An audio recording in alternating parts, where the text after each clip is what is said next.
క్రీస్తునాథుని యందు మిక్కిలిగా ప్రేమింపబడుతున్నటువంటి క్రైస్తవ విశ్వాసుల ఈ దైవార్చన కార్యక్రమానికి ప్రత్యేక విధంగా దివ్యవాణి తరపున ఆహ్వానాన్ని అందచేస్తూ ఉన్నాను.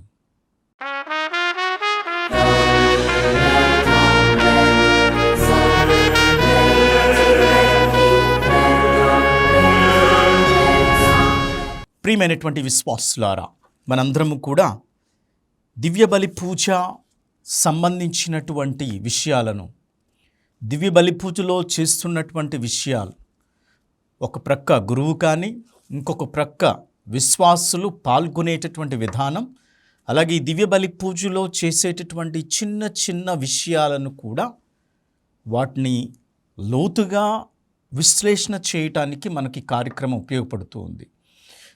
ఇటీవల మనం కూడా ఈ దైవార్చన విభాగాలను చూస్తూ ఉన్నాం. దైవార్చనలో కొన్ని ప్రారంభ విషయాలు చూసాము.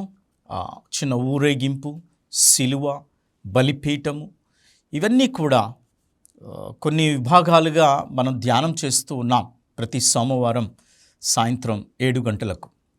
ఈరోజు మనం ప్రత్యేక విధంగా దైవ వాక్యార్చన అనగా దివ్యబలి పూజలో దేవుని వాక్కుకి ఇస్తున్నటువంటి ప్రాముఖ్యత, ఎందుకు, ఎక్కడ ఇస్తున్నాం అని మనం లోతుగా ఆలోచన చేస్తూ ఉన్నాం గత 2 విభాగాల్లో కూడా. అయితే ఇక్కడ మనం చూస్తూ ఉంటాం దైవవాక్యార్చన విభాగాల్లో మనం చూస్తే ఇది ఎక్కడ నుంచి ఎక్కడి వరకు ఉంటుంది పూజా బలిలో అనేటటువంటిది చాలా ముఖ్యంగా. కొంతమంది అనుకుంటూ ఉంటాం దైవ వాక్యార్చన అంటే మొదటి పట్టణం, రెండో పట్టణం సువిశేషమే అనుకుంటూ ఉంటాం. కానీ అది విశ్వాసుల ప్రార్థన వరకు కూడా మొదటి భాగము దైవ వాక్యార్చన. అందులో ఉన్నటువంటి విభాగాలను మనం ధ్యానం చేసుకుందాం. మరి ముఖ్యంగా చూస్తూ ఉన్నాం పట్టణాలు, దైవ వాక్యార్చనలో పట్టణాలు. మరి ఈ పట్టణాలు మనం చూస్తే బైబిల్ గ్రంథము నుంచి ఎంపిక చేయడం జరుగుతూ ఉంది. మరి ఓ ప్రత్యేకమైనటువంటి పద్ధతిలో దైవార్చన కాలానుగుణంగా అమర్చి ఒక పుస్తకంగా శ్రీసభ రూపొందించినదే దీనిని లెక్షనరీ అని పిలుస్తూ ఉంటాం. లెక్షనరీ అంటే అక్కడ పట్టణాలు, పూజాబలిలో దివ్యవాక్కు చదివే పట్టణాల పుస్తకాలు లెక్షనరీ అని పిలుస్తూ ఉంటాం. తర్వాత ఈ పట్టణాలలో మనం చూస్తూ ఉంటాం దేవుని వాక్కు, ఆదికాండము, మొదటి పట్టణము పాత నిబంధన గ్రంథమును తీసుకునబడుతూ ఉంటాయి. కీర్తనలు మనం చూస్తూ ఉంటాం, ప్రత్యుత్తర గీతాలు, అలాగే నూతన నిబంధన నుంచి కూడా 2వ పట్టణము, అలాగే 4 సువార్తల నుంచి కూడా మరి సువార్త పట్టణం చదవబడుతూ ఉంది. ఇందులో మనం పట్టణాలు, ప్రత్యుత్తర గీతము 2వది. అంటే ఇక్కడ మొదటి పట్టణం చదివినటువంటి తరువాత దానికి అనుగుణంగా ఒక ప్రత్యేక గీతాన్ని అమరుస్తూ ఉంటారు. అంటే కొన్ని అంశాలుగా విభజిస్తూ ఉంటారు. ఇది మనకు దాదాపుగా 2వ వాటికన్ మహాసభల అనంతరము ఇక్కడ ఉన్నటువంటి వాటికన్ కౌన్సిల్స్ తర్వాత అందులో ముఖ్యమైనటువంటిదిగా కాన్స్టిట్యూషన్ ఆన్ సేక్రెడ్ లిటర్జీ అది మనం చూస్తున్నాం. అంటే సాక్రోసాంక్టుమ్ కొన్సిలియం, కాన్స్టిట్యూషన్ ఆన్ సేక్రెడ్ లిటర్జీ. ఇది దాదాపుగా మనకు 1963లోనే ఈ యొక్క గ్రంథం వెలువడింది. ద్వితీయ వాటికన్ మహాసభలు జరుగుతూ ఉన్నప్పుడే ఈ యొక్క గ్రంథం, ఆ గ్రంథాలు మరి ముఖ్యంగా దైవార్చన చట్టం, దాని తెలుగులో మనం చెప్పాలంటే సాక్రోసాంక్టుమ్ కొన్సిలియంని దైవార్చన చట్టం, దాన్ని కాన్స్టిట్యూషన్ ఆన్ సేక్రెడ్ లిటర్జీ అని కూడా పిలుస్తూ ఉంటాం. ఇవన్నీ కూడా ఇచ్చినటువంటి విధులు, తర్వాత దాని పద్ధతులు ఇవన్నీ కూడా అనుసరించే మనకు ఈ దివ్య పూజా పుస్తక పట్టణాలు, దాన్ని లెక్షనరీ అని కూడా మనం పిలుస్తూ ఉంటాం కదా. అందులో ఇవన్నీ కూడా పొందుపరచడం జరుగుతూ ఉంది. అందులో తర్వాత మనం చూస్తూ ఉంటాం ఈ ప్రత్యుత్తర గీతానికి దానికి అనుగుణంగా ఒక ప్రత్యుత్తర గీతం, అందుకనే భక్తుల స్పందనను వ్యక్తం చేస్తుంది. సాధ్యమైనంత వరకు ఈ గీతంలో భక్తులు ఆలాపన చేయాలి, ఆలాపన కుదరని పక్షంలో చెప్పాలి. అందుకని భక్తి కీర్తన ఎప్పుడు మనం ఆ కీర్తనను ప్రత్యుత్తర గీతాన్ని పాడాలి. మరి ముఖ్యంగా ఆ పట్టణాల పుస్తకంలో ఇచ్చినటువంటి ఆ ప్రత్యుత్తర గీతం, ప్రత్యుత్తర ప్రార్థన, లేకపోతే భక్తి కీర్తనను కొన్ని ఉత్సవాల్లో, పండుగల్లో సాధ్యమైనంత వరకు పాడటం జరగాలి. అది చాలా ముఖ్యమైనటువంటిది. మరి ఇటీవల జరుగుతున్నటువంటిది ఏమిటి అంటే, కొన్ని ప్రత్యుత్తర అనుక్రమ గీతాలు ఉంటాయి మనకి. అవి కొన్ని అనుక్రమ గీతాలు ఆమోదించబడినటువంటివి. అన్నీ కూడా పాడకూడదు అనుక్రమ గీతాలు. బయట విడుదల చేసినటువంటి పాటల్లో కానీ కొన్ని అవన్నీ అర్థవంతంగా ఉన్నటువంటివి, బైబిల్ కీర్తనకు అనుసంధానముగా ఉన్నటువంటివి, ఆ రోజు ఇవ్వబడినటువంటి భక్తి కీర్తనకు సంబంధించినటువంటిది అయితేనే అది గీతాలాపన చేయాలి. లేకపోతే ఆ కీర్తనను ఉన్నట్టుగా పాడటానికి ప్రయత్నం చేయాలి. ఇది చాలా ముఖ్యమైనటువంటిది. మనకి కొంచెం ఈ అభివృద్ధి చెందుతున్నటువంటి దేశాలు, ఆసియా దేశాలలో మరి ఇవి మనం ఎక్కువగా, మరి ముఖ్యంగా మన భారతదేశంలోనే కాకుండా మన ఆంధ్ర రాష్ట్రాల్లో, తెలుగు రాష్ట్రాల్లో కూడా ఎక్కువగా ఏం చేస్తూ ఉంటారు అంటే, ఇవి సాధ్యమైనంత వరకు ఒక తెలిసినటువంటి పాట పాడేస్తూ ఉంటాం. ప్రత్యుత్తర గీతంలో అనుక్రమ గీతము భక్తి కీర్తనకు బదులుగా. కానీ రోమన్ దివ్య పూజ సాధారణ నియమావళి క్రమము, అనగా general instruction of the Roman missal, దివ్య పూజావళి సాధారణ నియమావళి, దీన్ని general instruction of the Roman missal అంటే GIRM అంటే మన పూజా పుస్తకములో ప్రారంభములో నియమావళి ఒకటి ఉంటుంది. వాటన్నిటిని చూస్తే ఈ విషయాలనే మనకు బోధిస్తూ ఉంటాయి. మరి ముఖ్యంగా గురువులకు తెలుస్తుంది ఈ విషయాలు. కానీ మనకు ఈ అభివృద్ధి చెందుతున్నటువంటి దేశాల్లో మరి ముఖ్యంగా అన్ని కీర్తనలు పాటల రూపంలో లేవు కాబట్టి ఎక్కువగా అందరికీ తెలిసినటువంటి పాటను పాడుతూ ఉంటారు. కానీ ఇప్పుడు పీఠాధిపతులు కూడా చాలా శ్రద్ధ వహిస్తూ ఉన్నారు, ప్రజలను ఆపమని చెప్తూ ఉంటారు. గురువులు కూడా కొంతమంది తెలిసిన వాళ్ళు ఆ పాట ఆపి భక్తి కీర్తన చెప్పండి అని చెప్తూ ఉంటారు. ఎందుకు అంటే అంత ప్రాముఖ్యత ఇవ్వబడుతుంది భక్తి కీర్తనకి. మొదటి పట్టణాన్ని చదివినటువంటి దానికి ఈ ప్రత్యుత్తర భక్తి కీర్తనకు చాలా సంబంధం ఉంటుంది. ఆ రెండిటిను మిళితం చేసుకుని ధ్యానం చేయటానికి ఉపయోగపడుతుంది. మనం ఏమిటంటే మొదటి పట్టణంలో ఉన్నటువంటి ఒక అంశం ఉంటుంది, పాడేటటువంటి పాట ఇంకొక అంశం ఉంటుంది. ఏ విధంగా ధ్యానం చేస్తాం? తిరుసభ మనకి ఇచ్చినటువంటిది, అనగా ఈ ద్వితీయ వాటికన్ మహాసభలు ఇచ్చినటువంటి ఆ దైవార్చన చట్టం, సాక్రోసాంతం కొంచిలియం ఇచ్చినటువంటి ఆ పద్ధతి, నియమావళిని అనుసరించే ఈ పట్టణాలను, దివ్య పూజ గ్రంథ పట్టణాలను అమర్చారు. కాబట్టి అందులో ఉన్నటువంటి ఆ అర్థవంతాన్ని కోల్పోవటం జరుగుతుంది ఒక్కొక్కసారి. ఇవన్నీ కూడా మనం పాటించకపోతే దైవార్చనలో. అందుకనే ఈ దివ్య బలి పూజ గురించి ఈ ఎపిసోడ్ ఇవన్నీ విభాగాలుగా చేయటం జరుగుతుంది. చాలా సమయం తీసుకుని తయారయ్యి ప్రతి ఒక్క విషయాన్ని కూడా అర్థవంతంగా సాధారణమైనటువంటి విషయముగా ప్రజలకు అర్థమయ్యేటటువంటి విషయంలో ఈ దివ్యవాణి ద్వారా మీ అందరికీ కూడా వివరించడం జరుగుతుంది. కనుక భక్తిగా ఆలకించాలి. సామాన్య ప్రజలే కాదు, గురువులు కూడా చాలామంది కూడా ఈ విషయాలను కూడా జ్ఞాపకం చేసుకుని చక్కగా విచారణ ప్రజలకు వారందరూ కూడా సహాయం చేయాలి. వారు తర్ఫీదుగా వాళ్ళందరూ కూడా ఇవ్వగలగాలి. మనం చాలా జాగ్రత్తగా వ్యవహరించుకోవాలి. తర్వాత హల్లెలూయ విధానం, హల్లెలూయ నినాదాన్ని మనం చూస్తే సువార్త పట్టణానికి ఇది పరిచయ వాక్యం. దీన్ని ఎప్పుడు కూడా పాడాల్సిందే. మంచిగా పాడుకోవచ్చు, భక్తి కీర్తన పాడవచ్చు, హల్లెలూయా వచ్చినాన్ని కూడా పాడవచ్చు. అక్కడ ఇచ్చినటువంటి హల్లెలూయా లేదా దేవుడు పలికినటువంటి వాక్యాలను అవి కూడా ఇప్పుడు చాలా పాటలు వచ్చేసాయి. ఇందాక చెప్పబోతూ ఉన్నాను, అది వేరే ఆలోచనలోకి వెళ్ళిపోయింది.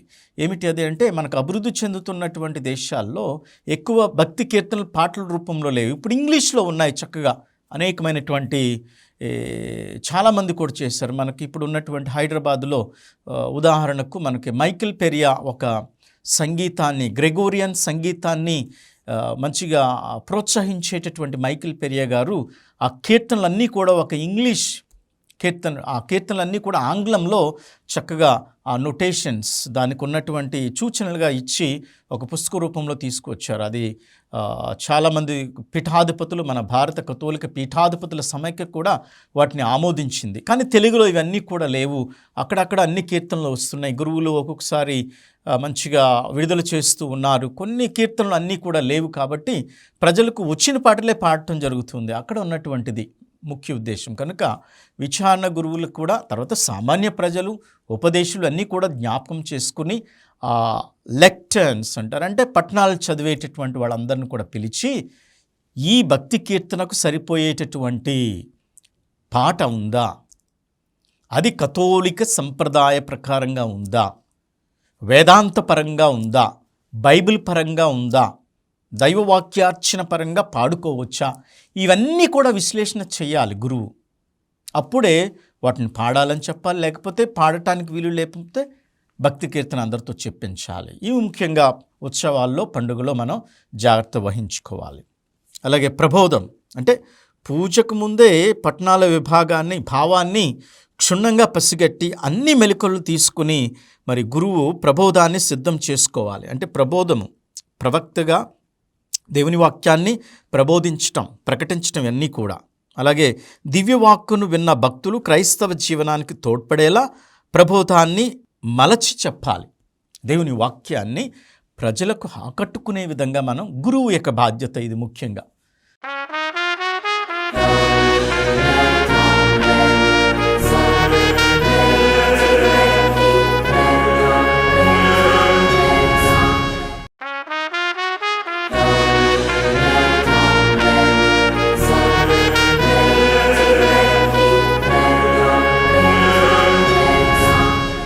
దివ్యబలి పూజలో సువిశేషం అవటంగానే మరలా మొదటి పట్టణం ప్రత్యుత్తర గీతం సువిశేషం అంటే ప్రబోధాన్ని మనం ఏ విధంగా చెప్తూ ఉంటాం, అదే సువార్తను. ఇవన్నీ కూడా గురువులందరూ కూడా వారు తర్ఫీదులు ఇవన్నీ కూడా ఏర్పాటు చేసినటువంటివే, కొత్త ఏమీ కాదు గురువులకు.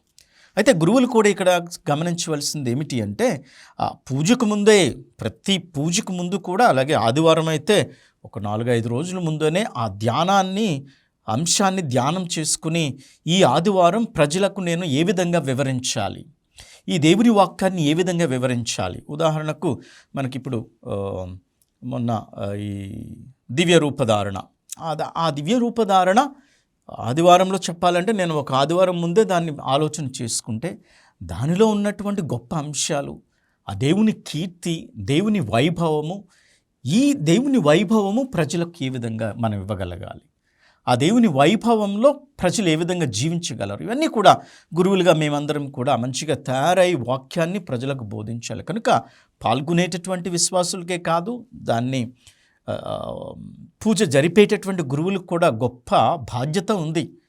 దివ్యబలి పూజ, ఆ వాక్యాన్ని తయారు చేసుకోవటం, ప్రసంగం అని చెప్తూ ఉంటాం, ప్రబోధం, ఇవన్నీ కూడా జాగ్రత్తగా అనుసరణ చేసుకోవాలి.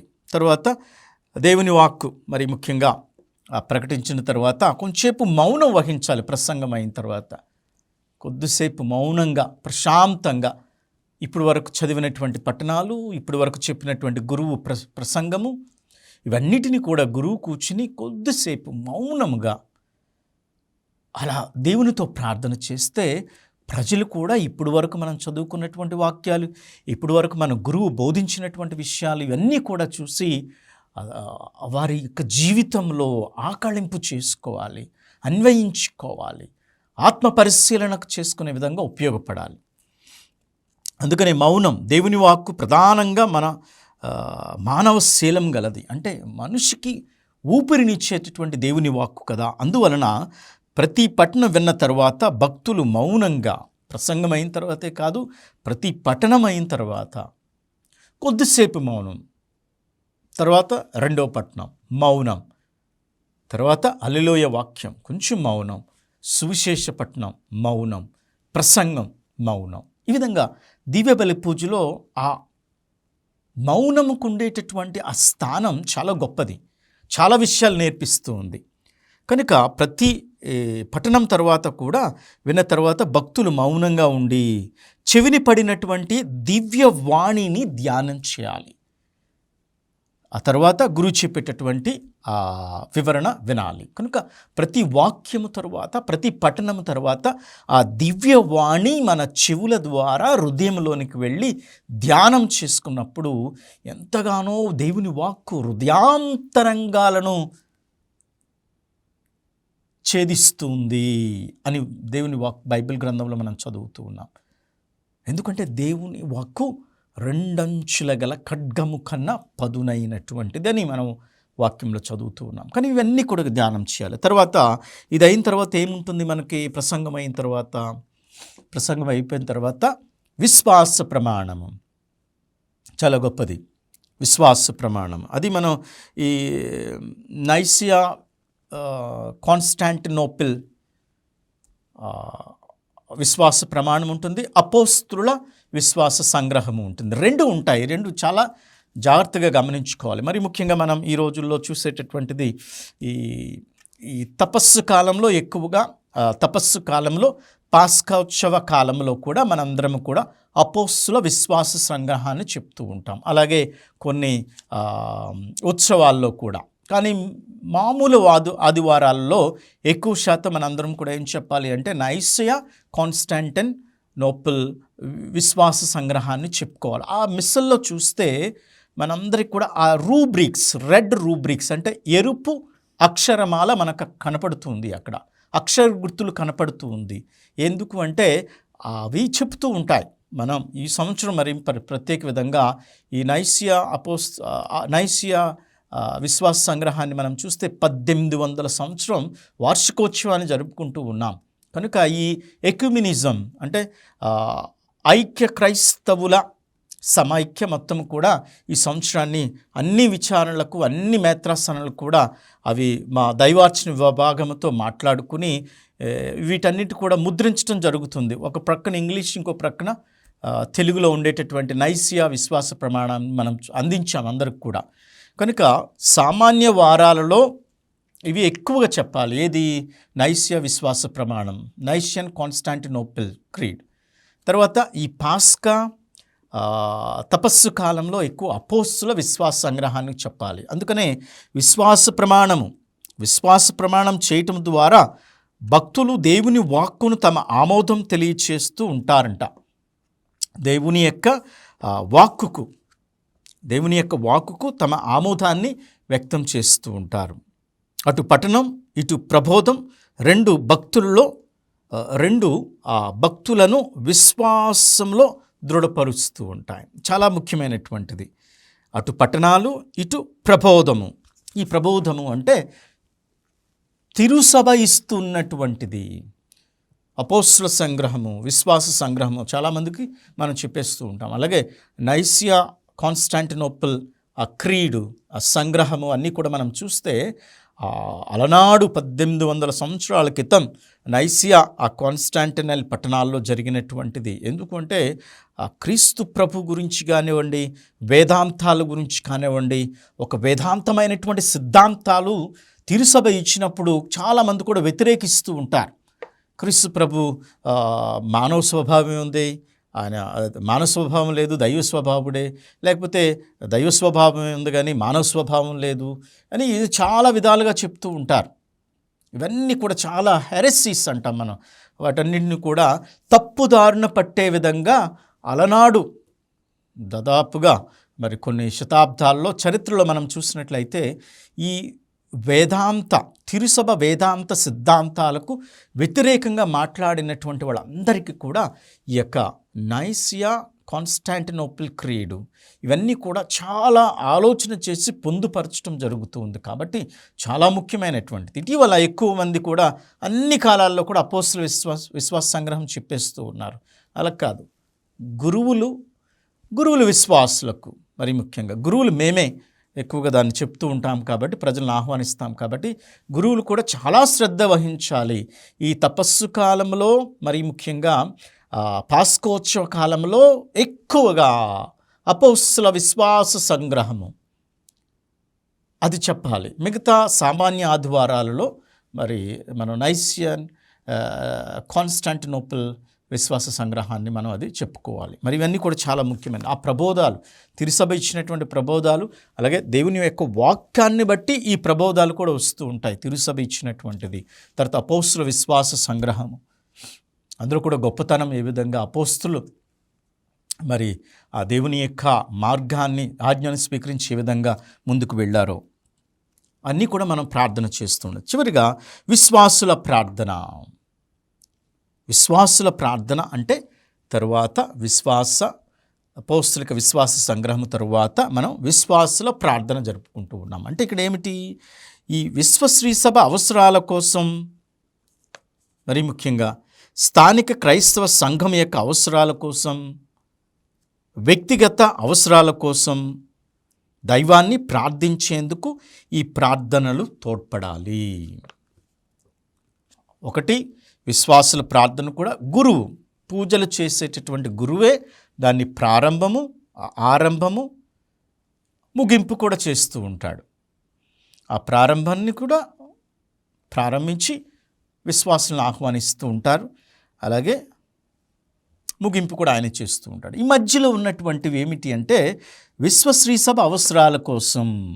ఒకటి అంటే పరిశుద్ధ పోపు గారి కోసం, లియో పోపు గారి కోసం, ప్రస్తుతం లియో పోపు గారి కోసం ఆయన తలపెట్టినటువంటి ప్రపంచంలో ఉన్నటువంటి తిరుసభ, క్రైస్తవ తిరుసభకు తలపెట్టినటువంటి ఆ ప్రేషిత కార్యాన్ని విజయవంతంగా తీసుకువెళ్ళాలి. ఆయన అనేక శక్తులతో పోరాడాలి.